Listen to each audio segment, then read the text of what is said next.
Discuss कर दिया मैंने अभी। इसके बाद चलते हैं नेक्स्ट पे। तो उसके बाद देखें 91 तक हो गया। अभी दिखा दूं। इतने सारे क्वेश्चन डिस्कस करने के बाद ये हुआ आपका 85 से डिस्कस हुआ, 85, 86, 87। उसके बाद आया आया आपका। देखिए ये मैं बता दूं थोड़ा सा इसमें जो यहाँ था 85 में 2001 के आसपास जो सीनियरिटी वाली बात हो रही थी कि provided for कंसिक्वेंशियल seniority in case of promotion by virtue of reservation for the government servant belonging to SC ST with retrospective effect uh, from 1995 1995 से। देखिए कहने का मतलब ये था क्या कि एक तो ये जो सीनियरिटी का जो ये अमेंडमेंट लाया गया, जो एक्ट लाया गया, जो नियम बना, ये कब से अप्लीकेबल होगा? आया तो 2001 है, लेकिन 1995 से अप्लीकेबल होगा। किसमें? प्रोमोशन के केस में। तो यहाँ देखिए और सीनियरिटी डिसाइड में जैसे देखें, अगर कोई SC ST कैंडिडेट को, ठीक है, कोई SC ST कैंडिडेट, कोई जनरल कैंडिडेट, सब अभी एक समय अपॉइंटमेंट हुआ, ठीक, अब उसको प्रमोट करना है। तो जब प्रमोशन का जब टाइम आया, ठीक है, तो उस प्रमोशन जैसे कि 10 ऑफिसर को प्रमोट करना है आउट ऑफ 100 ऑफिसर, तो उसमें 10 में से अगर 3 SC ST का सीट रिजर्व है, SC का या एक ST का, तो 2 SC और एक ST, तो उसमें से 2 एक SC और एक ST उनको लेना ही लेना है प्रमोशन में भी, सिर्फ अपॉइंटमेंट नहीं, प्रमोशन में भी। अब प्रमोशन में मार्क्स एग्जाम होगा तो इनका मार्क्स का क्वालिफाइंग जो स्टैंडर्ड होगा या जो कट ऑफ होगा अलग होगा, कम होगा, उनके मुकाबले में कम रहेगा। ठीक है, अब तो प्रमोट हो गए, ठीक है, प्रमोशन 10 लोगों का प्रमोशन हो गया, लेकिन जैसे कहा जा रहा है कि 10 का प्रमोशन हो गया, उस पोस्ट पर वो है बहुत दिन से, कोई बाद का अगले साल का कैंडिडेट, अगर कोई जनरल का कैंडिडेट फिर उस अगले साल फिर ऐसे प्रमोशन का नियम हुआ, ठीक, प्रमोट करके कोई जनरल का कैंडिडेट सेम पोस्ट पर आया, तो ऐसे केस में प्रमोशन तो हुआ उनका, लेकिन सीनियरिटी भी इस बेस पर डिसाइड किया जाएगा क्या? सीनियरिटी के लिए भी जब जब उस पोस्ट पर, मतलब प्रमोशन वाले पोस्ट पर जो जिस टाइम में आए हैं उस बेसिस पर सीनियरिटी डिसाइड होगा। मतलब समझो थोड़ा सा क्या है, जैसे कि अगर कोई कोई 2000 बैच वाला पर्सन, ठीक है, कोई 2000 बैच का पर्सन SC ST का कैंडिडेट प्रमोट होके 2015 में किसी पोस्ट पर SC ST का कैंडिडेट आया, ठीक है, अब उस पोस्ट पर कोई 1995 वाला कैंडिडेट जनरल पोस्ट पे आया, ठीक है, कौन से बैच वाला? 1995 वाला कैंडिडेट आया, जनरल पोस्ट पे आया, ठीक है, सेम पोस्ट पर। तो ये 2015 में मान ले कि आ गया, जनवरी में आ गया SC ST का कैंडिडेट, वो बंदा जनरल वाला आया करीब जून जुलाई अगस्त किसी भी टाइम, मतलब जनवरी के बाद आया, ठीक है। बैच किसका? 1995 का बैच है, किसका? जनरल का। SC ST का 2000 बैच का है, आ गया 2015 में उस सीनियरिटी पर। अब प्रमोशन होने के बाद यहाँ अगर आप देखना है कौन सीनियर है कौन जूनियर है, इस केस में सीनियरिटी वो पहले जो ज्वाइनिंग अपॉइंटमेंट हुई है उस बेसिस पे नहीं होगा। मतलब एक 1995 का बैच का है, एक 2000 बैच का है, यहाँ सीनियरिटी देखा जाएगा कि इस पोस्ट पे कौन पहले ज्वाइनिंग हुआ है, किसका अपॉइंटमेंट पहले हुआ है। यानी ऐसे केस में अपॉइंटमेंट जो पहले, आप भले SC का कैंडिडेट 2000 बैच का है, लेकिन रिजर्वेशन के कारण ही ये मान लिया जाए कि पहले प्रमोट हो गया, ठीक है, वो जनरल वाला कैंडिडेट, उसको कई बार एग्जाम देना था, उनका कट ऑफ हाई था, तो वो प्रमोट नहीं हो पाया, सीट कम थी उनकी, ठीक, कम थी इनकी भी थी, लेकिन कैंडिडेट कम थे तो मिल गया प्रमोशन। प्रमोशन मिलने के बाद सेम जगह सेम पोस्ट पे पहुंचने के बाद यहाँ भी सीनियरिटी डिसाइड हुआ कि कौन पहले आया। तो ऐसी कैंडिडेट अगर पहले ज्वाइनिंग हुआ जनवरी में, इसकी सीनियरिटी कंपेयर टू जनरल वाले कैंडिडेट की सीनियरिटी से ऊपर होगी, भले ही अपॉइंटमेंट 1995 बैच का हो। तो सीनियरिटी में भी प्रमोशन की बात हो गई, और सॉरी प्रमोशन में भी रिजर्वेशन की बात हो गई, एंड प्रमोशन होने के बाद जो सीनियरिटी में भी एक तरह से ये आपका डिसाइड होगा किस बेसिस पर, सेम बात कहा गया, provided for consequential seniority in case of promotion by virtue of reservation to the government servant belonging to SC ST with retrospective effect। तो फॉर consequential seniority इसी को बोला गया। समझ गए सीनियरिटी का यहाँ का मतलब? तो वहाँ मुझे अभी लगा था कुछ देर पहले जो मैंने एक्सप्लेन किया था, तो मैं खुद ही एक्सप्लेन करने में मुझे लगा कुछ तो कमी रह गई, तो मैंने इसको दोबारा मोर इलाबोरेट किया। क्लियर? तो ये हुआ। ये सब के बाद अब हमें चलते हैं आगे। आगे का मतलब अब आ जाता है 92nd 92nd अमेंडमेंट जो चल रहा है, पीरियड क्या है? 2003 का पीरियड है। इससे पहले वाला पीरियड सब देख लिया।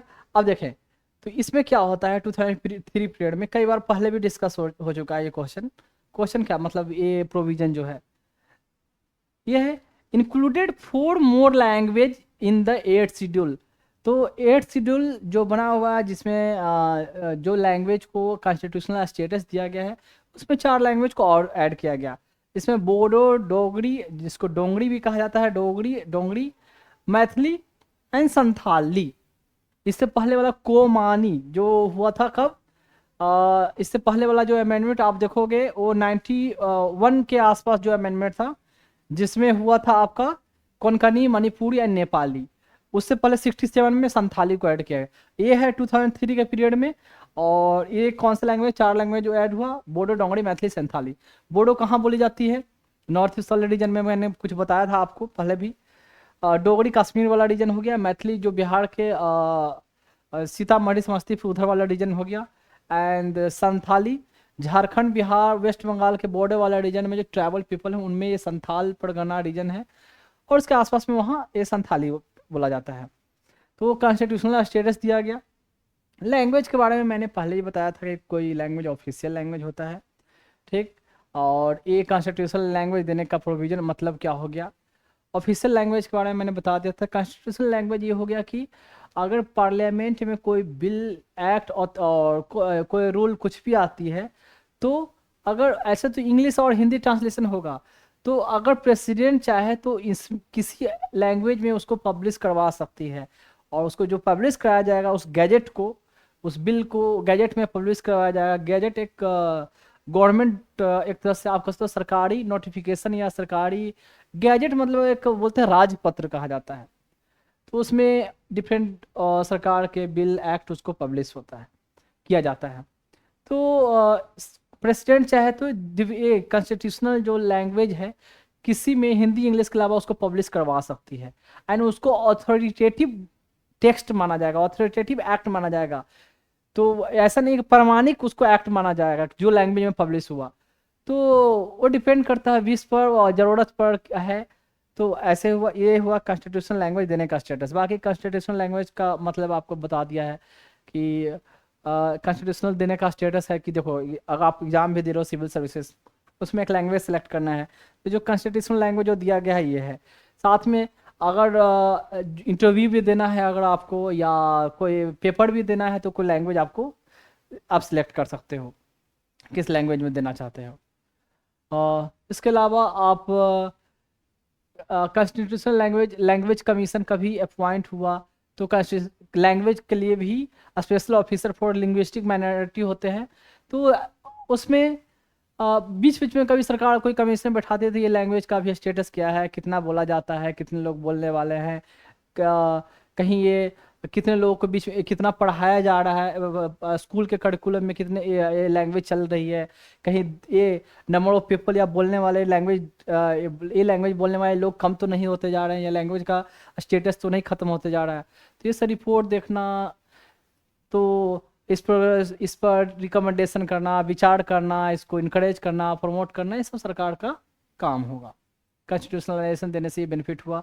कोई बुक वुक जो भी है किसी स्टेट में, और उस लैंग्वेज से रिलेटेड अगर बोलने वाले लोग हैं, पीपल रह रहे हैं, या लिंग्विस्टिक माइनॉरिटी भी है, मतलब लिंग्विस्टिक माइनॉरिटी पॉपुलेशन, ऐसे पॉपुलेशन जो मान लीजिए ये सब लैंग्वेज है तो बहुत सारे लोग बोलते नहीं, कम ही लोग वो है, बहुत सारे, जैसे कि संथाली है, कितने लोग संथाली बोलते होंगे, कितने संथाली का पॉपुलेशन होगा।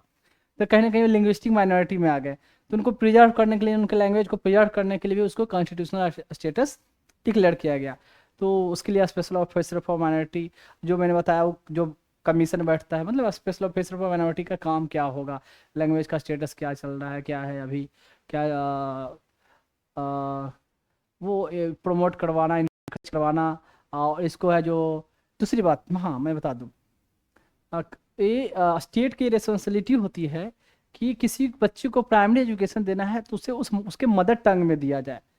तो प्राइमरी एजुकेशन, तो प्राइमरी एजुकेशन का ये कॉन्स्टिट्यूशन में पार्टिकुलरली प्रोविजन है, जैसे कि कॉन्स्टिट्यूशन में प्रोविजन है कि गवर्नमेंट जो है, सरकार स्टेट है, ये इंडिविजुअल कोशिश करे कि हिंदी को प्रमोट किया जाए, हिंदी को पूरे देश की कॉमन बोलने वाली एक वोकेबुलरी लैंग्वेज बनाया जाए। तो इसको बोलते हैं वोकेबुलरी फ्रैंका, मतलब सबके बीच, आम लोगों के बीच बोलने वाली भाषा हो, हिंदी को प्रमोट करेगी सरकार। साथ में जितने एक कॉन्स्टिट्यूशनल लैंग्वेज डिक्लेयर किए गए हैं, इसके डिफरेंट डिफरेंट जो कहते हैं उसके लिए वर्डिंग यूज हुआ है कि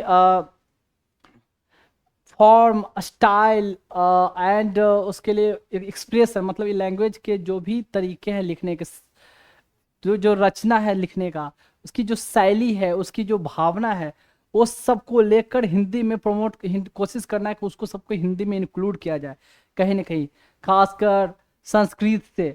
देखिए हिंदी का बहुत सारा वर्ड है जो संस्कृत से लिया गया है, संस्कृत से मिलता जुलता रहेगा, उर्दू से भी मिलता जुलता रहेगा। तो गवर्नमेंट का ऐसा कॉन्स्टिट्यूशन का एक प्रोविजन है जिसके बारे में मैंने बता दिया कि फॉर्म, स्टाइल, एक्सप्रेशन। तो एक्सप्रेशन मतलब कैसे लैंग्वेज को बोला जा रहा है, कैसे व्यक्त किया जा रहा है, एक्सप्रेशन, उसका भाव क्या है लैंग्वेज का, तो वो भाव हिंदी में झलके, ऐसा आप हिंदी का, हिंदी के लिए प्रमोट करें हिंदी में, जैसे कि कोई आप मतलब लोगों के बीच में फैला रहे हो हिंदी को प्रमोट करने का, मतलब ये ऐसे ही, ज़्यादा इसमें घुसने की जरूरत नहीं, मैं पहले बता दूँ। फॉर्म, स्टाइल, एक्सप्रेशन आएगा तो इसलिए मैं अभी बता दे रहा हूँ कि उसमें ज़्यादा दिमाग लगाने के चक्कर में घुसते घुसते नहीं जाना है। बेसिक ये है कि हिंदी को प्रमोट करने की बातें कही गई है, ये प्रोविजन डाला गया है। फिर मैंने कोर्ट की लैंग्वेज के बारे में तो बता ही दिया था, कोर्ट में वो रहेगा लैंग्वेज जो, दूसरी बात मैं बता दूं, स्टेट गवर्नमेंट वाले में जो है कहा कि कोर्ट का क्या लैंग्वेज होगा, वो गवर्नर जो है प्रेसिडेंट के कंसेंट से ही डिसाइड करेगा कि स्टेट का लैंग्वेज क्या है। तो गवर्नर के पास रिकमेंडेशन जाएगा गवर्नमेंट का, गवर्नमेंट को कौन बोलेगा, वहाँ के लोग, वहाँ का पब्लिक ओपिनियन रह जाएगी, गवर्नमेंट है जो गवर्नर से रिक्वेस्ट करे कि इस लैंग्वेज को भी स्टेट हाई कोर्ट का लैंग्वेज बनाया जाए, किसके लिए, प्रोसीजर के प्रोसीडिंग के लिए। प्रेसिडेंट को रिकमेंड, प्रेसिडेंट के पास रखा जाएगा, प्रेसिडेंट ने एसेंट दिया तो पूरे उस स्टेट का हाई कोर्ट के लिए वो लैंग्वेज वो डिक्लेयर किया जाएगा कि हाँ इस लैंग्वेज में प्रोसीडिंग हो सकता है। लेकिन कोई भी जजमेंट, कोई भी ऑर्डर अगर कोर्ट देगी तो उसको इंग्लिश में देगी, या उस सेम लैंग्वेज, अगर इंग्लिश हिंदी में पक्का, अगर नहीं तो हिंदी में नहीं दे रही है, वहाँ की नेटिव लैंग्वेज में जो भी है, अगर कुछ हो रहा है ऑर्डर, साथ में इंग्लिश तो होना ही होना है, इंग्लिश में ऑर्डर होगा, कोई भी जजमेंट है जो इंग्लिश में पब्लिश होना ही होना है, क्योंकि वो जजमेंट पूरे कंट्री में उसका रेफरेंस लिया जाता है, वो स्टेट में तो है ही, तो इसलिए वो जजमेंट उसमें होना चाहिए इंग्लिश में। बाकी और क्या था इसमें लैंग्वेज में, और कुछ ज़्यादा उसका पब्लिश हो गया। और हाँ, स्टेट जो है, ये स्टेट का होगा, स्टेट में कोई बिल, एक्ट कुछ भी लाया जा रहा है तो अपने लैंग्वेज में अगर पब्लिश करवा रहे हैं, जैसे कोई हिंदी में कोई पब्लिश करवा रहा है, कोई तमिल, कन्नड़ में, कोई मलयाली में, लेकिन साथ में उसका इंग्लिश वर्जन भी उनको पब्लिश करवाना है, ताकि ऑल इंडिया लेवल पर भी लोगों को पता चले, पता रहे कि क्या चल रहा है, सेंटर को भी पता रहे। ऐसे लैंग्वेज पब्लिश करवाया, डिटेल लोगों को पता ही नहीं चले, उसके लिए ट्रांसलेटर रखने की जरूरत पड़े, डिफिकल्टी हो, तो इंग्लिश लैंग्वेज में पब्लिश करवाना ही करवाना है। ये था कुछ कुछ थोड़ा लैंग्वेज का, कॉन्स्टिट्यूशन लैंग्वेज, ऑफिशियल लैंग्वेज, और लैंग्वेज को प्रमोट करने के लिए स्पेशल डायरेक्टिव, मदर टंग में लैंग्वेज, मदर टंग में प्राइमरी एजुकेशन बच्चों को दिया जाना चाहिए। तो हाई, और अगर किसी स्टेट असेंबली में भी अगर कोई कुछ भी, अगर कोई बिल, एक्ट कुछ भी लाया जाता है तो अगर उस स्टेट का लैंग्वेज में तो रहेगा ही, लेकिन मैंने बताया कि साथ में इंग्लिश में भी उनको पब्लिश करवाना होगा। चलो, और कुछ आएगा तो लैंग्वेज के बारे में कुछ बताऊंगा। अब चलते हैं, देखो थोड़ा सा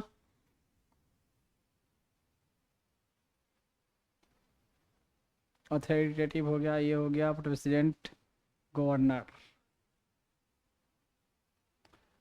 देखिए 92nd के बाद आता है 93rd अमेंडमेंट एक्ट।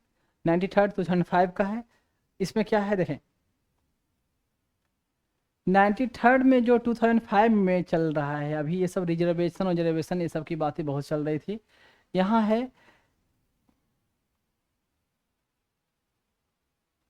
ये क्या है, empowered the state to make a special provision for the socially and educationally backward classes.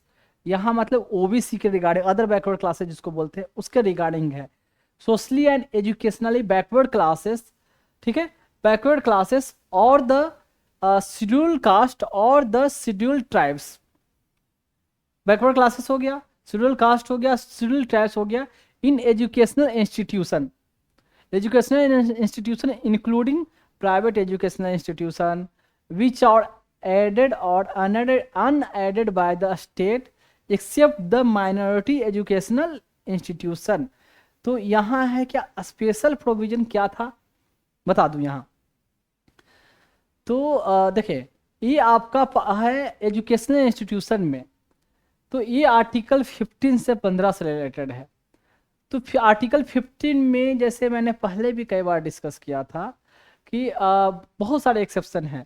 SC ST के लिए स्पेशल प्रोविजन, ओबीसी के लिए स्पेशल प्रोविजन, किस में, एजुकेशनल इंस्टीट्यूशन में, पर्टिकुलरली एजुकेशनल इंस्टीट्यूशन की यहाँ बात हो रही है, या अदर एजुकेशनल इंस्टीट्यूशन में, या अदर इंस्टीट्यूशन में ऐसे रिजर्वेशन की बात। गवर्नमेंट जॉब के लिए जो रिजर्वेशन, पब्लिक एम्प्लॉयमेंट या पब्लिक ऑफिसर्स जो था आर्टिकल 16, ये आर्टिकल 15 जो है एजुकेशनल इंस्टीट्यूशन का रिगार्डिंग है। तो देखो मैं बता दूं कि पहले ओबीसी के लिए बता दूं, ओबीसी के लिए जो गवर्नमेंट जॉब में रिजर्वेशन की बात थी वो इंदिरा साहनी जजमेंट 1992 ये सब उस समय ही इम्प्लीमेंट हो गया था। तो नौकरी में तो थी, लेकिन एजुकेशनल इंस्टीट्यूशन में, पढ़ाई वाले जो इंस्टीट्यूशन है उसमें, एजुकेशनल इंस्टीट्यूशन में, उसमें ऐसा कोई प्रोविजन सेंट्रल लेवल पर नहीं था। स्टेट कोई अपना अपना कुछ इम्प्लीमेंट करे अलग बात है। तो इसको नौकरी में पहले हो गया, लेकिन एजुकेशनल इंस्टीट्यूशन में आया 2005 में ओबीसी के लिए। और उसी टाइप से एससी एसटी के लिए एजुकेशनल इंस्टीट्यूशन की बात हो रहा है। तो नौकरी के लिए तो बहुत पहले से, जैसे हर साल पहले से चलता आ रहा है, पार्लियामेंट में तो मिला हुआ था। बाकी डिफरेंट डिफरेंट पीरियड में आपने देखा एससी एसटी को रिजर्वेशन कैसे मिलता गया। मेन रिजर्वेशन के बारे में मैंने बताया था कब, अटल बिहारी वाजपेयी वाली गवर्नमेंट के टाइम का 2000-2005 के बीच का जो पीरियड, अभी देखो 2005 में ही हम लोग अभी है। देखो ओबीसी के लिए मंडल कमीशन बैठा मोरारजी देसाई गवर्नमेंट में। मोरारजी देसाई गवर्नमेंट में मंडल कमीशन ने रिकमेंड किया कि लगभग 3000 अदर बैकवर्ड क्लासेस है, 52% रिप्रेजेंटेशन है पब्लिक एम्प्लॉयमेंट में। तो उसके लिए था कि भाई बीपीसी गवर्नमेंट जब उस समय तो कंसेंसस नहीं बन पाया, बीपी सिंह की गवर्नमेंट आई तो 28% रिजर्वेशन की बात कर दी गई, 27% रिजर्वेशन दिया जाएगा। फिर 27 के बाद यहाँ जब नरसिम्हा राव का गवर्नमेंट आया तो उसमें ये था प्रोविजन कि 27% रिजर्वेशन ओबीसी को विथ 10% रिजर्वेशन जो अभी ईडब्ल्यूएस कह रहे हैं ना, इकोनॉमिकली वीकर सेक्शन, तो उनको दिया जाएगा 10% रिजर्वेशन। सुनो, उस समय सुप्रीम कोर्ट में केस गया, सुप्रीम कोर्ट में जांच पड़ताल, छानबीन, डिटेल स्क्रूटनी हुआ। सुप्रीम कोर्ट ने उस समय क्या ओपिनियन दिया, 10% रिजर्वेशन जो इकोनॉमिकली वीकर सेक्शन को दिया जा रहा है तो 50% सीलिंग को क्रॉस करेगा, नहीं दिया जा सकता। ठीक है, ये अनकॉन्स्टिट्यूशनल है, ये एक्सेप्टेबल नहीं है। ठीक है, तो 10% रिजर्वेशन को सुप्रीम कोर्ट ने एक्सेप्ट नहीं किया, उसको उस प्रोविजन को नल एंड वॉइड कर दिया। फिर क्या बोला कि ओबीसी में जो रिजर्वेशन मिला जाएगा उसमें भी creamy layer non creamy layer बांटोगे। मतलब क्रीमी लेयर जो पर्सन इकोनॉमिकली स्टेबल है, वायबल है, मतलब जिनको इकोनॉमिकली फाइनेंशियली स्ट्रांग है, जो ओबीसी, उनको रिजर्वेशन न दिया जाए। तो अभी तो 8 लाख क्राइटेरिया है जिसका फैमिली इनकम पर एनम ऐसे 8 लाख है, तो वो कहलाएंगे क्रीमी लेयर, उनको रिजर्वेशन नहीं मिलेगा। उस समय के पीरियड के हिसाब से डिफरेंट डिफरेंट था, जो भी था मेजर 1.5 लाख, 2 लाख, 2.5 लाख, 3.5 लाख, ऐसे से 5 लाख करके धीरे धीरे टाइम पीरियड के अनुसार जो कट ऑफ मार्क है बढ़ते गया। क्रीमी नॉन क्रीमी लेयर का कंसेप्ट। फिर उसमें डिफरेंट डिफरेंट पीरियड में बनता गया कि भाई क्रीमी नॉन क्रीमी तो इनकम के बेसिस पर हो गया, लेकिन कुछ ऑक्यूपेशन वाले जो मैंने पहले बताया था कि डॉक्टर, इंजीनियर, आर्टिस्ट, एडवोकेट, ये सब जो प्रोफेशन हो गए, इनको कुछ और प्रोफेशन, चार्टर्ड अकाउंटेंट, तो ये सब प्रोफेशन वाले के बच्चे को रिजर्वेशन ओबीसी के बेसिस पे नहीं मिलेगी। क्यों? कि इनको ऑलरेडी माना जाता है कि हायर क्लास बिलोंगिंग है। फिर उसके अलावा डिफेंस में जो पर्सन कर्नल से रैंक से ऊपर है, कर्नल एंड एबव, उनको बाल बच्चों को भी ओबीसी में रिजर्वेशन नहीं दिया जाएगा। तो देखो, आर्मी में कर्नल हो गए, एयरफोर्स में उस रैंक का इक्विवेलेंट क्या होगा, मैंने पहले एक बताया था, ग्रुप कैप्टन होता है। नेवी में उस रैंक का इक्विवेलेंट क्या होता है, कैप्टन होता है नेवी में। मैंने बताया था, आप देख लेना, क्योंकि एग्जाम में क्वेश्चन ऐसे आते हैं, इसलिए मैं बोल रहा हूँ कि जो ऑफिसर ग्रेड का जो सबसे आर्मी में होता है क्या, एयरफोर्स में, नेवी में क्या होता है रैंकिंग, तो हायरार्की क्या है। एयरफोर्स में जैसे देखो कि नीचे flying officer, flight lieutenant, squadron leader, wing commander, group captain, उसके बाद air commodore, air vice marshal, air marshal, ऐसे होता है। फिर आर्मी में नीचे होता है लेफ्टिनेंट, कैप्टन, मेजर। फिर उसके बाद आ जाता है सब लेफ्टिनेंट, कर्नल, कर्नल, ब्रिगेडियर। फिर आता है मेजर जनरल। फिर आता है लेफ्टिनेंट जनरल। फिर फिर उसके बाद आता है जनरल। फिर नेवी में आता है आपका, नीचे में आ गया सबसे पहले सब लेफ्टिनेंट। फिर आता है आपका लेफ्टिनेंट, फिर आता है कमांडर, लेफ्टिनेंट कमांडर, कैप्टन, उसके बाद आ जाता है कोमोडोर। फिर उसके बाद आता है rear admiral, vice admiral, admiral, ऐसे करके रैंकिंग आती है। तो एग्जाम में पूछते हैं कि कौन इक्विवेलेंट रैंकिंग वाले ऑफिसर होते हैं, ऐसे ऑप्शन देखकर। और देखो कि जहाँ ज़्यादा कन्फ्यूजन है उसमें से देते हैं कि जैसे कि मैं बता दूं, कैप्टन हो गया नेवी में, जो कैप्टन हो गए, ये जो आर्मी में कर्नल के बराबर हो गए, एयरफोर्स में ग्रुप कैप्टन के बराबर हो गए। लेकिन कैप्टन एक और आर्मी में जो कैप्टन है ना, काफ़ी नीचे नहीं, मतलब लेफ्टिनेंट, उसके ऊपर कैप्टन, उसके ऊपर मेजर। तो सोचो, आर्मी में जो दूसरा जो रैंकिंग है नीचे से ऑफिसर ग्रेड में, वो चौथा रैंकिंग है। कहाँ? वो नेम का चौथा रैंकिंग नहीं है, इक्वल में तो नहीं आएंगे, लेकिन नाम कैसे है। तो जो कन्फ्यूजन रहता है उसी को तो एग्जाम में पूछा जाता है, इसलिए मैंने बोल दिया। तो ये सब प्रोफेशन वाले को, कर्नल वाले जो हो गए, फिर इनकम वाले क्राइटेरिया हो गया, को अलग creamy layer, non creamy layer कैसे बांटा गया है, कुछ ऑक्यूपेशन, फैमिली का इनकम। फिर उसके अलावा ये भी माना गया है क्या, इसमें नहीं, कुछ और मैं बताऊंगा। ओबीसी वाले में पहले इतना ही। SC ST इनको भी गवर्नमेंट जो empower the state to make a special provision for the scheduled socially and economically backward classes, scheduled caste, scheduled tribes in the educational institution including private। अब देखो, ये जो एजुकेशनल इंस्टीट्यूशन था ना, particularly जो है इंक्लूडिंग प्राइवेट, सेंट्रल इंस्टीट्यूशन के लिए पहले, ओबीसी के केस में सेंट्रल इंस्टीट्यूशन के लिए अप्लीकेबल हुआ।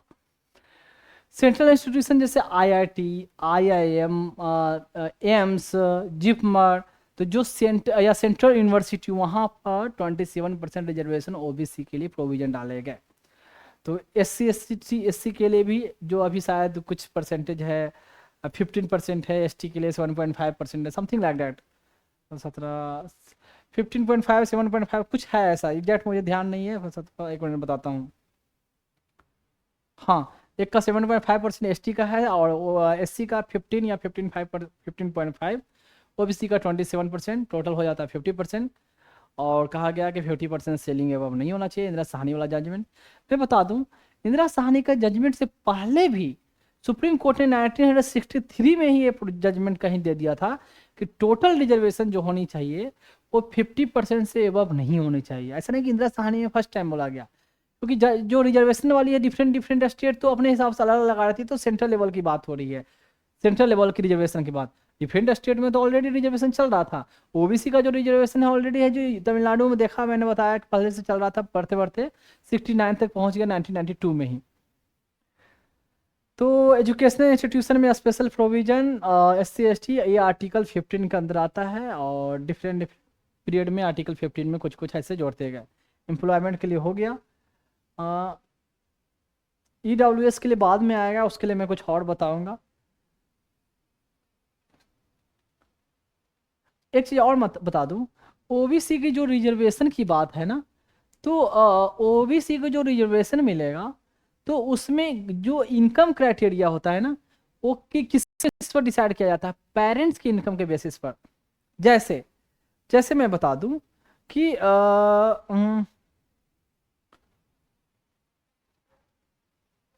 आप सिविल सर्विसेज क्वालिफाई किए, ठीक है, सिविल सर्विस क्वालिफाई करने के बाद कोई रैंक आई, वाट एवर रैंक आई, अब आपने ओबीसी कैटेगरी से क्वालिफाई किया, ठीक है, आप बेटे हो फार्मर के, ठीक, आईएएस बन गए, आईएएस नहीं बने, दूसरे कैडेट मिली, लेकिन आपका अगले साल फिर अप्लाई करना है, तो अगले साल ओबीसी से अगर आप अगले साल भी आप ओबीसी से अप्लाई कर सकते हो। देखो, अदरवाइज फैमिली अगर खुद का इंडिविजुअल का इनकम देख लिया जाए, इनकम तो काफ़ी ज़्यादा हो गई, ज़्यादा मतलब ओबीसी वाले क्राइटेरिया से एबव हो गई, लेकिन इंडिविजुअल का जो ओबीसी का जो सर्टिफिकेट बनता है on the basis of income of parents, on the basis of parents की इनकम के बेसिस को लिया जाता है, उस कैंडिडेट के इनकम के बेसिस पर नहीं लिया जाता। जैसे कैंडिडेट खुद डॉक्टर है, इंजीनियर है, तो वो ओबीसी के लिए अप्लाई करेगा, तो ओबीसी में उसका पेरेंट का इनकम दिखाया जाएगा, उसका इंडिविजुअल का नहीं। तो ऐसा प्रोविजन ओबीसी का सर्टिफिकेट बनता है, तो यहाँ ये है।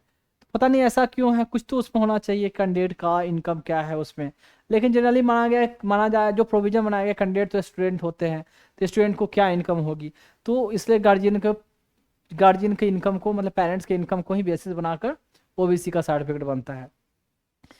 ये सर्टिफिकेट की बात रही, तो ओबीसी एससी एसटी जो भी हो, तो एससी एसटी तो उस कम्युनिटी से बिलोंग करते हैं, ठीक है, ओबीसी कम्युनिटी से बिलोंग करते हैं।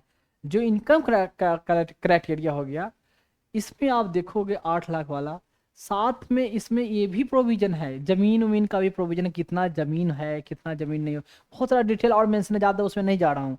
उस बेसिस पर डिसाइड होगा कि वो वाकई में ओबीसी से बिलोंग करते नहीं है। मान लिया जाए कि फैमिली इनकम जैसे कि चलता फिरता इनकम कम है, लेकिन प्रॉपर्टी यहाँ जमीन वहाँ जमीन वहाँ जमीन ज़्यादा है, तो उसको कैसे ओबीसी में आएगा? जैसे EWS का क्राइटेरिया होता है क्या, कि अगर किसी के पास रेसिडेंशियल फ्लैट जो है, रेसिडेंशियल फ्लैट अगर 1000 स्क्वायर फीट में है, 1000 स्क्वायर फीट में, वो भी मेट्रोपॉलिटन सिटी में, तो EWS में नहीं आएगा। फिर 100 स्क्वायर यार्ड में अगर उसका कोई ज़मीन है जो नॉन रेसिडेंशियल है पॉलिटन एरिया में, मेट्रोपॉलिटन एरिया में, तो भी वो नहीं आएगा EWS कैटेगरी में। 200 स्क्वायर यार्ड अगर कोई लैंड है, नॉन रेसिडेंशियल लैंड किसी नॉन मेट्रोपॉलिटन सिटी में, तो भी वो EWS कैटेगरी में नहीं आएगा। तो ऐसे है। उसके अलावा EWS कैटेगरी में के लिए उसका इनकम या उसके माँ बाप, भाई बहन, तो उस कंप्लीट फैमिली, बच्चे का, तो भाई बहन, इसका सब का इनकम है जो उस क्राइटेरिया 8 लाख वाले जो भी लिमिट रखा हो गया उससे एबव नहीं होना चाहिए EWS क्राइटेरिया, EWS के लिए। रियल में देखा जाए, रियल में रियलिटी है कि जो पैसे का क्राइटेरिया बनाया गया है वो भी सीख लिए और EWS के, अगर डिटेल स्क्रूटनी कर दिया जाए ना, मैं बता दूं, मोर देन 90% उस क्राइटेरिया से एबव रहेंगे, मोर देन 90%। ये बात मैं बोल रहा हूँ, सबको पता है, किसको नहीं पता है, सबको पता है। क्या रियल में जो EWS कैटेगरी में आते हैं इकोनॉमिकली वीकर सेक्शन, वो क्या उनका इनकम, फैमिली का इनकम या उनका प्रॉपर्टी जो है वाकई में उतना कम रहता है? देखना। और कैंडिडेट रहेंगे EWS कैटेगरी में, सिर्फ EWS की बात नहीं है। अब OBC SC ST तो चलो वो तो उसमें इनकम का है नहीं, OBC में जो क्रीमी नॉन क्रीमी है जो बनाया जा रहा है, तो जो इतना परसेंट, इतना जो इनकम वाले, रियल में वो रियलिटी काफ़ी डिफरेंट है। तो अगर उस इनकम रियलिटी के इनकम क्या पूरा डिटेल करके देखा जाए, तो बनाया दिया जाए, तो एक तो ऑफिसर को काफ़ी डिफिकल्टी है कि हर सर्टिफिकेट बनाने में कितना जांच पड़ताल करे कि कहाँ कहाँ प्रॉपर्टी है, सब चीज़ तो कंप्यूटर पे अवेलेबल नहीं है, तो इनके नाम पर कहाँ प्रॉपर्टी है, कहाँ बिल्डिंग है, कितना किराया आता है, कौन नौकरी करता है, वो तो पेपर पर दिख जाएगा। बिजनेस में कितना इनकम आता है वो कैसे दिखेगा? वो तो जितना दिखाएंगे। तो वो रियलिटी की बात कर रहा हूँ। जो मैंने आपको बोला था डिसेबिलिटी के सर्टिफिकेट की बात कर रहा हूँ। इससे डिसेबिलिटी में कई बहुत सारे ऐसे कैंडिडेट हैं जो डिसेबिलिटी सर्टिफिकेट बना चुके हैं, बना है उनके पास, जितना परसेंट डिसेबल हैं, लेकिन जो परसेंटेज दिया गया है ना, वाकई में उससे थोड़ा ज़्यादा ही परसेंटेज दिया गया है, वो फैक्ट बात है, देखोगे आप। और जो वाकई में डिसेबल हैं, जो काफ़ी हैं, वो तो बेचारे क्वालिफाई कर ही नहीं पाते, या बहुत कम क्वालिफाई होते हैं। और जो डिसेबल थोड़ा कम है वो अच्छे खासे मतलब compete करने के लिए, क्योंकि सोशली उनको ऑब्स्ट्रक्शन हुआ है, डिसेबल को मतलब सोशली पढ़ने में जाने में डिफिकल्टियाँ हुई है एक्सेप्ट। पर मैं कह रहा हूँ कि वाकई में जो बहुत ज़्यादा डिसेबल है उनको एडवांटेज नहीं मिल पाया है। और ऐसा सर्टिफिकेट बहुत बनते हैं इंडिया में कि जो हैं कट आते हैं 30% में, सर्टिफिकेट बना हुआ है 40 से एबव का बना हुआ है, तभी तो रिजर्वेशन मिलती है ना। डिसेबल कैंडिडेट में ऐसे तो नहीं मिलता है। तो ये चीज़ बहुत सारे हैं। बहुत सारे ऑफिसरों को देखो कि गए हुए हैं या तो हियरिंग इम्पेयरमेंट से या लोकोमोटर डिसेबिलिटी से, लेकिन बिल्कुल अच्छे खासा चल रहे हैं। वो नॉर्मल आदमी से ज़्यादा स्पीड चल लेते हैं। सिर्फ रनिंग में थोड़ी बहुत डिफिकल्टी हो जाए या पैर दिखेगा कि थोड़ा पतला है, अदरवाइज स्ट्रांगनेस लिटिल बिट ही कम है। लेकिन जब मेडिकल एग्जामिनेशन होगा उस समय मेडिकल एग्जामिनेशन तो देखो हर चीज़ में लूप होल है। मेडिकल एग्जामिनेशन क्या है, अल्टीमेटली हम जो डॉक्टर डिसाइड करते हैं पावर कितना है, तो उस हिसाब से आदमी उसमें पैर ही नहीं उठाए, पावर पता ही नहीं चले, तो कोई मशीन से थोड़ी पता चल जाता है कि पावर क्या है। वैसे हियरिंग इम्पेयरमेंट में, विजुअल इम्पेयरमेंट में बहुत सारे ऐसे बनते हैं उसमें क्या है, हमें घुसने का मतलब नहीं, लेकिन ये मैं बता दूं सब जगह ये है। और इसको निकाल पाना, इसको हटाना बहुत मुश्किल है। उसके लिए पता चला कि इतने मैन पावर का रिक्वायरमेंट है कि परेशान हो जाएगा सिस्टम कि कितना कहाँ कहाँ मैं ये सब छानबीन करते रहूँ, किसको कैसे डॉक्यूमेंट बनाना है, उसी में लगे रह जाएंगे सारे ऑफिसर। अधिकारी ऑफिसर मतलब अधिकारी या कर्मचारी एक हो। तो ये हुआ आपका 2005 में मिल गया एजुकेशनल इंस्टीट्यूशन में। उससे पहले गवर्नमेंट जॉब में तो था ही, अब एजुकेशनल इंस्टीट्यूशन में, सेंट्रल लेवल पर सेंट्रल एजुकेशन में इंस्टीट्यूशन में। स्टेट तो अपने हिसाब से इम्प्लीमेंट कर ही रहे थे। अब देखो 93rd के बाद आता है 94th अमेंडमेंट एक्ट।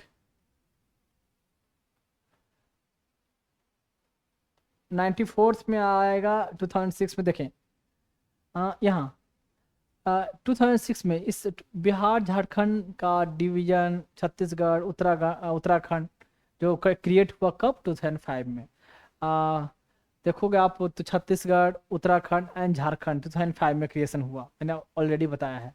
अब क्रिएशन हुआ तो वहाँ ट्राइबल डोमिनेंट ज़्यादा थे, ट्राइबल एरिया ज़्यादा था झारखंड में। झारखंड में मतलब बिहार झारखंड था तो झारखंड में चला गया ट्राइबल वाला, क्योंकि ट्राइबल का ही डिमांड था।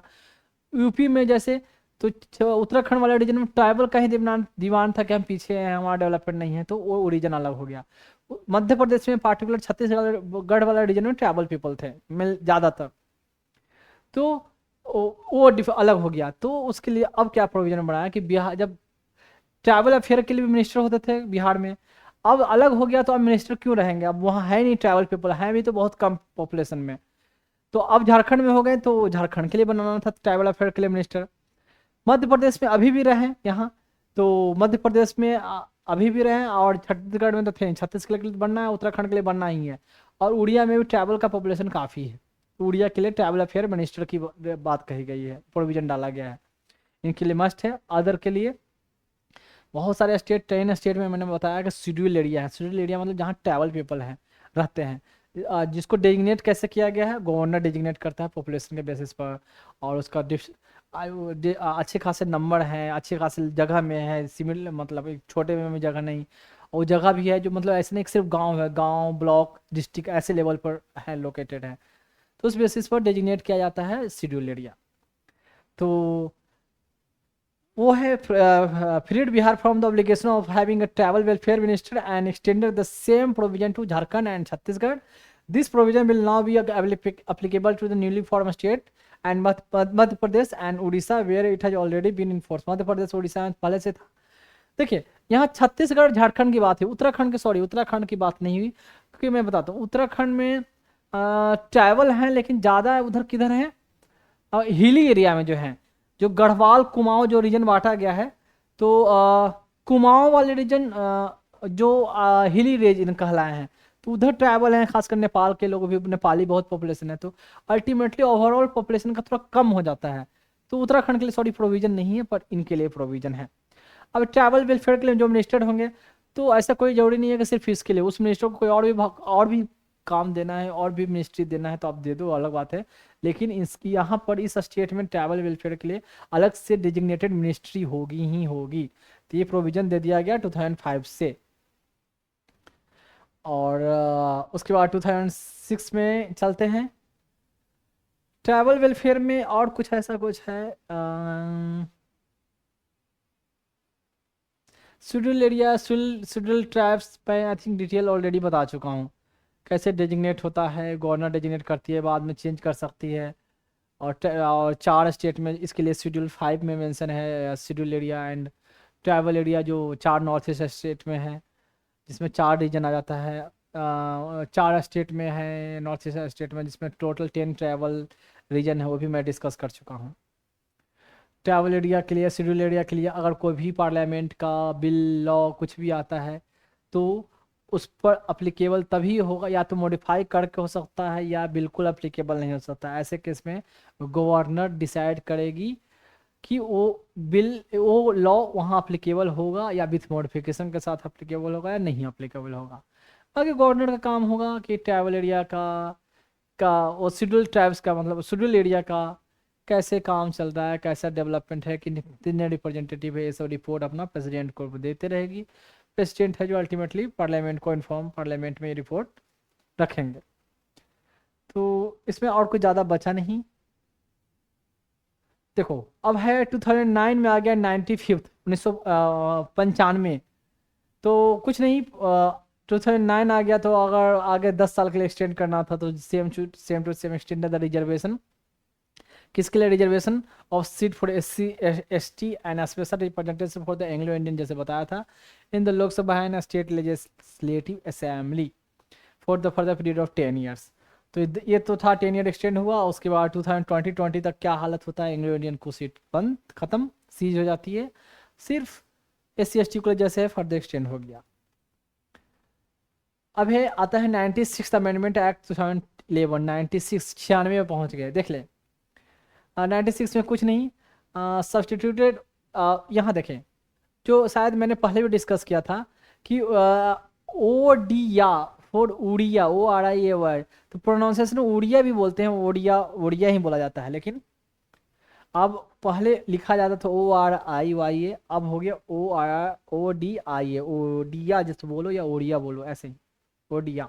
ओडिया से याद रहेगा, भूलोगे नहीं, ओडिया, नहीं तो ओडिया ओडिया दोनों बोलते रहोगे तो कन्फ्यूज हो जाएगा। तो ये लैंग्वेज को, ये वर्ड को सब्सटीट्यूट कर दिया कब, 2011 में। क्यों? क्योंकि मैंने बताया था पहले भी, उड़ीसा के लोगों का था कि हमारा पहले से नाम है, ये नाम था, अंग्रेजों ने अपने हिसाब से, फ्रेंच लोगों ने शायद अपने हिसाब से हमारे नाम को अल्टर कर दिया और ओडिया रख दिया। अपने बोलने में उनको दिक्कत हो रही थी तो ये प्रोनाउंसिएशन रख दिया। तो हमारा जो अपना नेटिव वर्ड है हमारा ये है, ना कि ये है।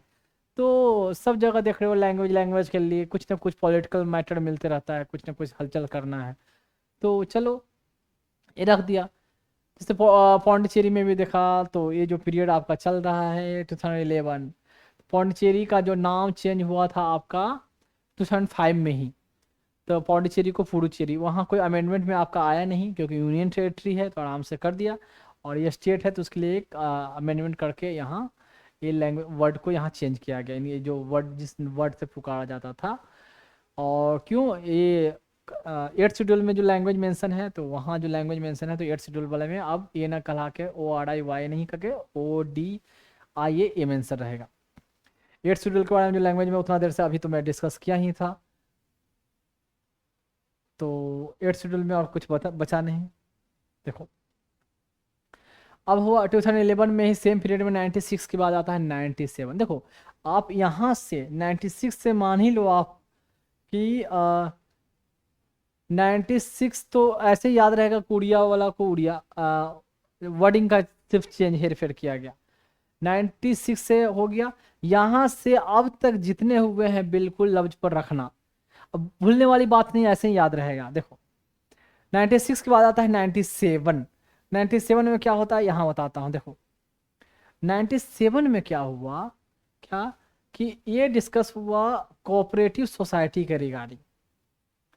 97 में कोऑपरेटिव सोसाइटी के रिगार्डिंग मैंने सैलिएंट फीचर ऑफ कॉन्स्टिट्यूशन में पढ़ा चुका हूँ। ये बहुत बड़ा चेंजेज हुआ 97 में। इसके लिए देखो एक आर्टिकल भी आया कोऑपरेटिव सोसाइटी के लिए। तो पहले ये मैं थोड़ा रीड कर देता हूँ, आपको ज़्यादा बेटर रहेगा, उसके बाद डिटेल तो आगे मैं बता ही दूंगा, ऑलरेडी डिस्कस पहले कर चुका हूँ। देखिए, give a constitutional status and protection of cooperative society. Constitutional status दिया गया कोऑपरेटिव सोसाइटीज को, ठीक है, इसको प्रोटेक्शन दिया गया। कॉन्स्टिट्यूशनल स्टेटस देने का मतलब कॉन्स्टिट्यूशन में इसको कोऑपरेटिव सोसाइटी के लिए प्रोविजन डाले गए, ठीक है। अब है, देखें, in this context it made the following 3 changes in the constitution में 3 चेंजेज किए गए। क्या चेंजेज किया गया? कॉन्स्टिट्यूशन को फंडामेंटल राइट में इंक्लूड किया गया, directive principle of state policy में इंक्लूड किया गया, एंड इसके लिए अलग से एक पार्ट भी बनाया गया। उस पार्ट में बहुत सारे आर्टिकल बनाए गए।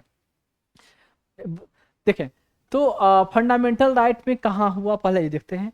It made the right to form, क्या है, right to form cooperative society a fundamental right, यानी कोऑपरेटिव सोसाइटी बनाने का हमारा फंडामेंटल राइट है। ये किस में जोड़ा गया? देखिए, आर्टिकल 90 में क्या है, freedom of speech and expression, assembly, association. Cooperative society या एसोसिएशन है, ठीक है। तो कोऑपरेटिव सोसाइटी क्या होता है? Group of people, voluntary organisation है। एक तो ऑटोनोमस फंक्शनिंग होगा, डेमोक्रेटिकली कंट्रोल होगा, एंड कलेक्टिव ऑनरशिप होगा, ठीक है। तो ये एसोसिएशन जो बनाया गया वो अपने मन से बहुत कुछ लोग मिलकर, ठीक है, सबका कंट्रीब्यूशन होकर, सबकी मर्जी से, ठीक है, और इस पर किसी बाहर का इंटरफेरेंस ना हो, ऑटोनोमस, ये एक एसोसिएशन या ऑर्गेनाइजेशन बनाया गया, एसोसिएशन बनाया गया, उसको बोला गया कोऑपरेटिव सोसाइटी। तो ये कहलाया, इसके लिए स्पीच एक्सप्रेशन असेंबली एसोसिएशन था, जो आया 19 में, आर्टिकल 19(1) में ABC होता है, C में आता है एसोसिएशन, जिसमें ये जोड़कर इसको फंडामेंटल राइट डिक्लेयर कर दिया गया कोऑपरेटिव सोसाइटी को। अब क्या हुआ, फंडामेंटल राइट कहने का मतलब आपका कोऑपरेटिव सोसाइटी इस्टेब्लिश करने का आपका फंडामेंटल राइट है। कोऑपरेटिव सोसाइटी को अगर इस्टेब्लिश में कोई रिस्ट्रिक्शन सरकार ला रही है तो आप सुप्रीम कोर्ट में या हाई कोर्ट में डायरेक्टली अप्रोच कर सकते हो। ये हुआ इसको कोऑपरेटिव सोसाइटी को फंडामेंटल राइट बनाने का मतलब। कोऑपरेटिव सोसाइटी से रिलेटेड कोई भी डिस्प्यूट होगा, उसके मेंबर ने खुद ही डिस्प्यूट किया, कोई मेंबर गवर्नमेंट से डिस्प्यूट के साथ कोई डिस्प्यूट हुआ, 2 कोऑपरेटिव सोसाइटी में कुछ हुआ, कुछ भी कोई भी डिस्प्यूट, तो उस डिस्प्यूट को रिजोल्यूशन के लिए हाई कोर्ट या सुप्रीम कोर्ट में अप्रोच किया जा सकता है directly, not by way of appeal. By way of appeal मतलब पहले आप सिविल कोर्ट में जाएंगे या कोई ट्राइब्यूनल अगर कोई इस्टेब्लिश है उसके लिए, फिर जाएंगे हाई कोर्ट में, फिर जाएंगे सुप्रीम कोर्ट में, वो हुआ ये। सेकंड प्रोविजन क्या है, देखें, it included a new directive principle of state policy on promotion of cooperative society. तो कोऑपरेटिव सोसाइटी के लिए मतलब स्टेट का क्या होता है, कोऑपरेटिव सोसाइटी DPSP में ये कहाँ ही गए ना कि सरकार ये कोशिश करेगी, स्टेट विल इंडेवर, मतलब स्टेट कोशिश करेगा। तो उसके लिए क्या है कि policy on promotion of cooperative society को प्रमोट करने के लिए गवर्नमेंट का हमेशा कोशिश रहेगा। इसके लिए जो आर्टिकल था 43B ऐड हुआ, 43 बनाया गया, 43B। तो आर्टिकल 43 में मैंने आपने बताया, पहले भी डिस्कस हुआ है कि इसमें 43, 43A, 43B। 43AB उतना नहीं याद रहेगा, सिर्फ 43 में क्या था, एक तो कोऑपरेटिव सोसाइटी वाला बात ऐड हुआ, उससे पहले था विलेज इंडस्ट्री, कॉटेज इंडस्ट्री, उसके इस्टेब्लिश, उसको प्रमोट करने के लिए उसकी बात थी आर्टिकल 43 में। साथ में participation of worker in the management of industry, worker के लिए जो बात थी वेलफेयर, अच्छा उसके वेलफेयर के लिए, उसके पार्टिसिपेशन के लिए उसकी बात थी। फिर उसके अलावा वर्कर के हेल्थ से रिलेटेड जो मैटर, तो अब उसकी बात भी, वर्कर इंडस्ट्री इसको प्रमोट करना, उसको कंजर्व करना, ये सारे मैटर था आर्टिकल 43 का। यहाँ मैंने बताया wording by wording, sentence by sentence नहीं याद है, ठीक है, तो ये था 43 का। 44 का क्या है पता है? 44 का इन्फॉर्म सिविल कोड से मैटर है। 45 का क्या है? एजुकेशन से मैटर है, रिलेटेड मैटर है कि 6 साल तक गवर्नमेंट क्या करेगी, बच्चों को एजुकेशन प्रोवाइड करेगी, उसके साथ न्यूट्रिशन हेल्थ ये सब। 45 हो गया। फिर आपका 46 क्या आता है? SC ST उनके वेलफेयर, बैकवर्ड क्लासेस उनको वेलफेयर, उनके लिए कुछ काम करने का जो प्रोविजन है 46 में। 47 क्या है? 47 में क्या है कि पब्लिक हेल्थ, उनका पब्लिक हेल्थ की बात, साथ में इंटॉक्सिकेंट लिकर, ड्रग्स, इनका कंजम्पशन को सरकार रोकेगी, वो है 48 में।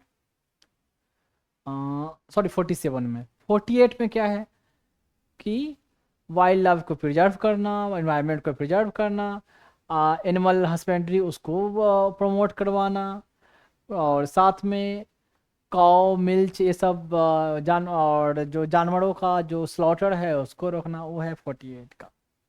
49 का क्या है? मोनूमेंट, हिस्टोरिकल इंपॉर्टेंस वाले जो मोनूमेंट हैं उसको सरकार प्रिजर्व करेगी। 50 क्या है? 50 क्या है? Separation of judiciary and executive. 51 है इंटरनेशनल ट्रेटी, इंटरनेशनल रिलेशन या फॉरेन कंट्री के साथ भाईचारे वाली फ्रेंडली रिलेशन बना कर रखना, ये सब था 51 का। ठीक, तो मैंने कहाँ से शुरू किया अभी? 43 से। 43 से पहले जाओगे तो 42। 42 में मैटरनिटी रिलीफ की बात है।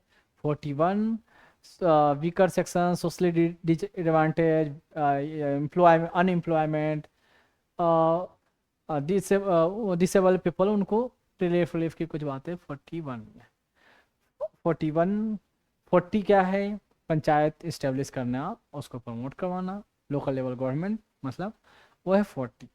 40 से पहले 39 39 में 39A है, फ्री लीगल एड की बात कहा गया है।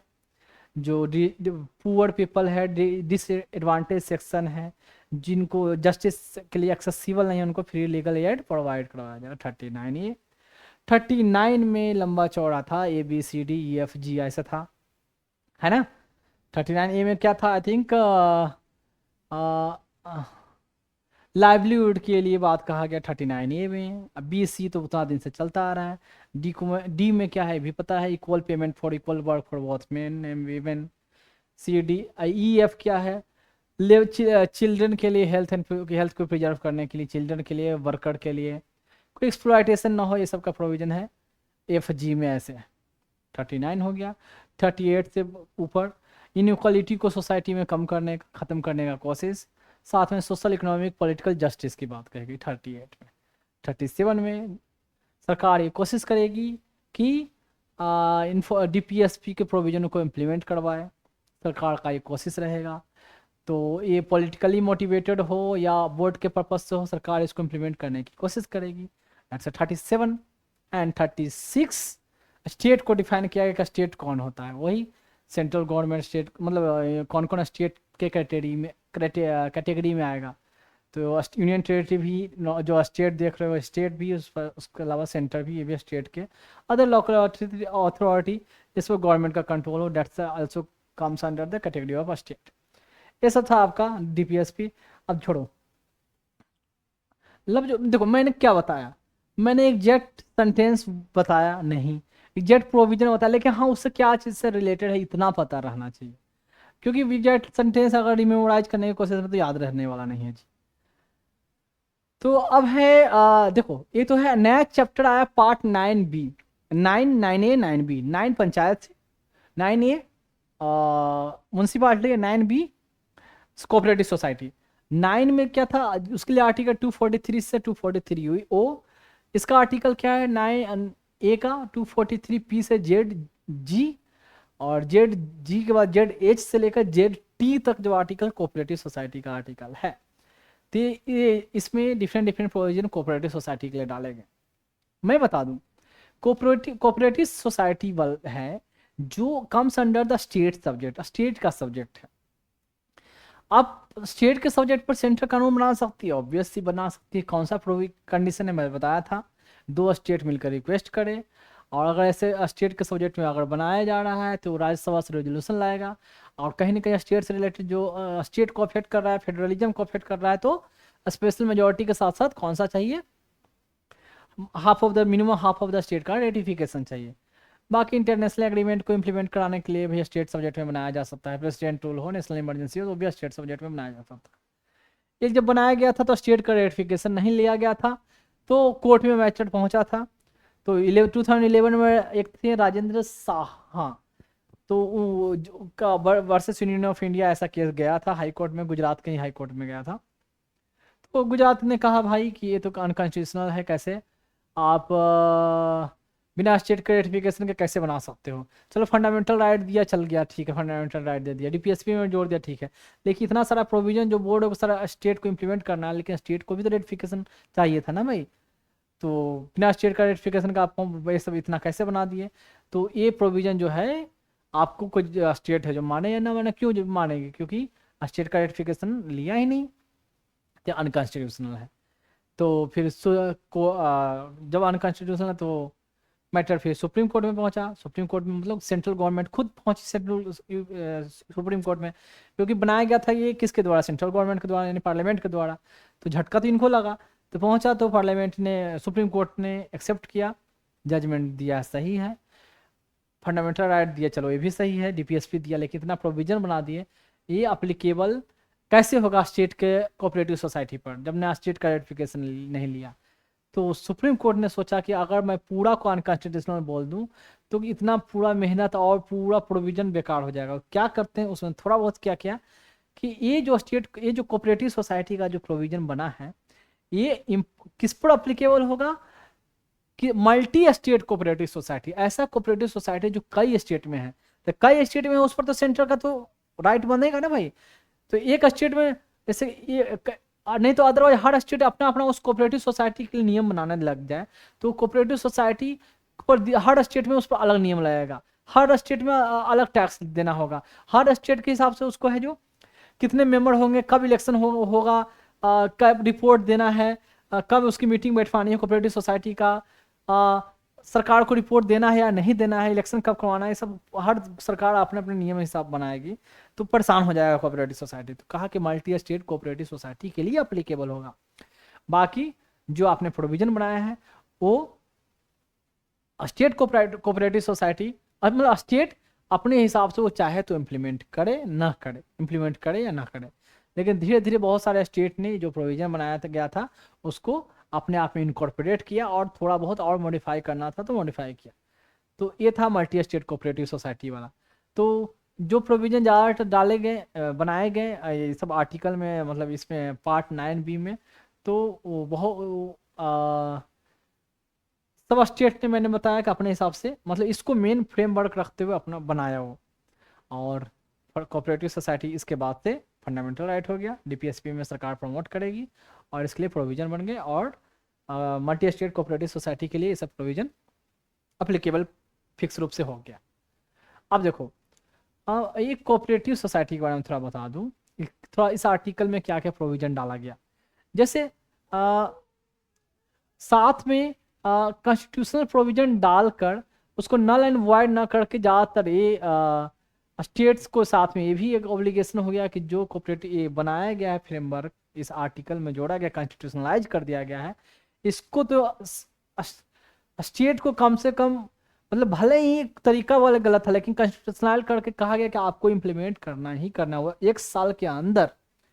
आप इसको नजर रखते हुए आप कानून बनाओ, ये तो प्रोविजन आपको पक्का डालना ही डालना, उसके अलावा जो भी डालो 1 साल के अंदर, जो भी आपका कानून पहले से चल रहा है कोऑपरेटिव सोसाइटी के अंदर, उसको 1 साल के अंदर खत्म करके आपको ये कोऑपरेटिव सोसाइटी के लिए, सब पंचायत वाला में देखो, पंचायत स्टेट का सब्जेक्ट है, कुछ प्रोविजन क्या है पंचायत का जो कॉन्स्टिट्यूशन में डाला गया है, उसको तो पक्का सारे स्टेट को उसके हिसाब से अपना कानून बनाना ही लोकल गवर्नमेंट पर, बियॉन्ड कुछ और जोड़ दे अलग बात है, लेकिन इस ऐसा ना जोड़ेंगे कि जो इसके प्रोविजन के अगेंस्ट में हो, ऑपोजिट हो, इससे इनकंसिस्टेंट हो, तालमेल ना हो। तो ये था आपका कोऑपरेटिव सोसाइटी। अब देखो कोऑपरेटिव सोसाइटी में थोड़ा बता दूं, ये कॉन्स्टिट्यूशनलाइजेशन ऐसा, ये कोऑपरेटिव सोसाइटी आपका ऐसे करने का क्या जरूरत है? ऐसे एक है ना मिनिस्ट्री ऑफ कोऑपरेटिव, इसके शायद मिनिस्टर आते हैं कौन ये अमित शाह। शुरू से ही शायद अमित शाह ही रहे हैं इसको, जब से अमित शाह गवर्नमेंट के 2019 के बाद गवर्नमेंट में मिनिस्ट्री में रहे हैं, तो तब से अमित शाह ही इसका कमान संभाला है। आ, देखो कोऑपरेटिव सोसाइटी के लिए एक कॉन्स्टिट्यूशनलाइजेशन इसलिए करना था कि अच्छा पहले कुछ कोऑपरेटिव सोसाइटी कहते किसको किसको, एग्जाम्पल से समझो। ऐसे कि अमूल डेयरी, दूध वाले में मदर डेयरी, और आपका पौंडीचेरी में है पॉनलेट डेयरी, बाकी कहीं कहीं अलग अलग कामधेनु गोमती ऐसे कुछ कुछ नाम है डेयरी का नाम। फिर आपका आ गया Indian farmer fertilisation organisation, cooperative कई जगह बैंक हैं। तो ये आपका सुद्धा हो गया बिहार में, ये भी कोऑपरेटिव सोसाइटी है। तो ये कोऑपरेटिव सोसाइटी क्या है कि देखा जा रहा था, ये तो चलो अच्छे चल रही थी। उसके अलावा और जो कोऑपरेटिव सोसाइटी हैं, कोऑपरेटिव सोसाइटी किसको कहते हैं बता दिया, वॉलंटरी एसोसिएशन है, ऑटोनोमस होगा, डेमोक्रेटिक है, ठीक है, एंड उन लोगों का जो है अपना सब मिलकर कंट्रीब्यूट कर कोऑपरेटिव सोसाइटी को फॉर्म करते हैं। देखा जा रहा था कि कोऑपरेटिव सोसाइटी इंडिया के जीडीपी में, इंडिया ग्रोथ में काफ़ी कंट्रीब्यूशन है, काफ़ी लोग एम्प्लॉय है उसमें, लेकिन कई स्टेट में कोऑपरेटिव सोसाइटी का स्थिति खराब था।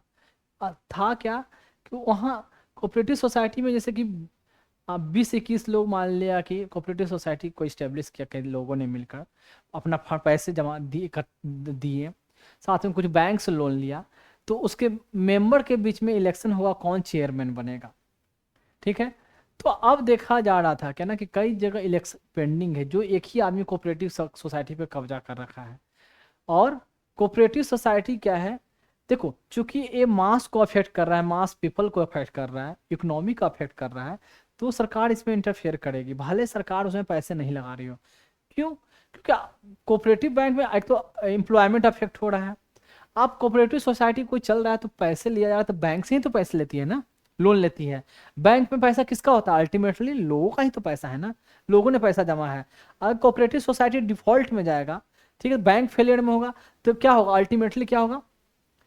लोग अगर मान ली कि लोग ने बैंक में पैसा जमा किया, आपने वो बैंक पैसा दे रही है, कोऑपरेटिव सोसाइटी को लोन दे रही है, तो कोऑपरेटिव सोसाइटी डिफॉल्ट में चला गया, बैंक को उसने पेमेंट नहीं किया, तो बैंक, हम आप जो बैंक में जमा किए या तो ये होता है कि बैंक डूब जाए तो आपका पैसा गया, नहीं तो कोशिश क्या करती है सरकार, बैंक ना डूबे, तो सरकार है जो पैसे देती है, तो सरकार अल्टीमेटली पैसे देती है, बैंक डूबे नहीं, क्योंकि जनता को पैसा उसमें है। जनता फिर रोड पे, जनता को प्रॉब्लम आ जाएगा, ये लोग है जो कह सकते हो कि भूखे नंगे हो जाएंगे।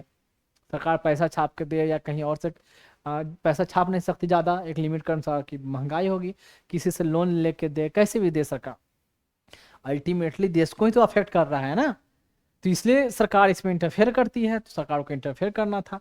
तो कोऑपरेटिव सोसाइटी का बहुत जगह हाल, जितना और जिस लेवल तक डेवलपमेंट होना चाहिए था, हो सकता था, जो इसकी पोटेंशियल था, उतना नहीं हो पा रहा था।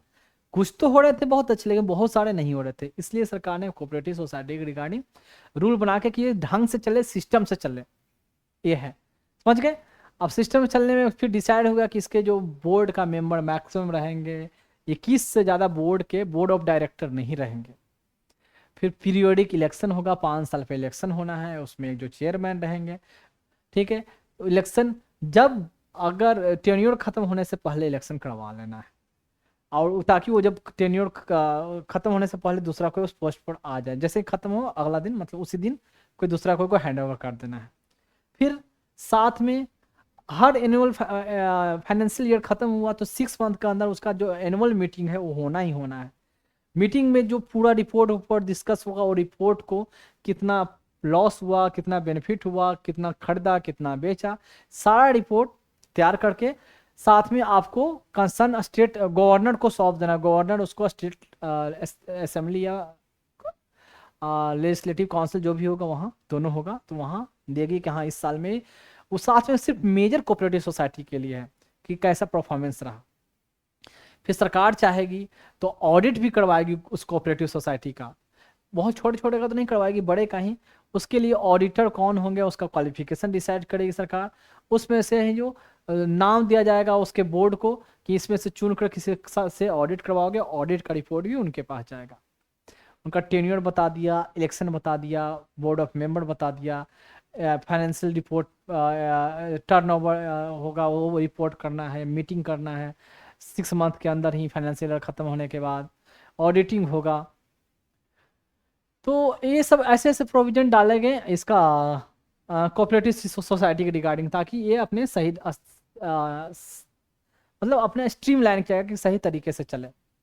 साथ साथ ये भी बोला गया कि अगर कोऑपरेटिव सोसाइटी में अगर इलेक्शन नहीं हो पाता 6 महीने के अंदर तो बहुत ज़्यादा खींचेगा तो 1 साल, लेकिन इसके लिए कोई पर्सन को डेजिग्नेट कर देंगे कि जो सही तरीके से एडमिनिस्ट्रेशन वहाँ का उसका चलाते रहे। कुछ कुछ ऐसे सेफ गार्ड करने के लिए कि मैंडेटरी हो गया कि ये चीज़ें कोऑपरेटिव सोसाइटी को इम्प्लीमेंट करना ही करना है।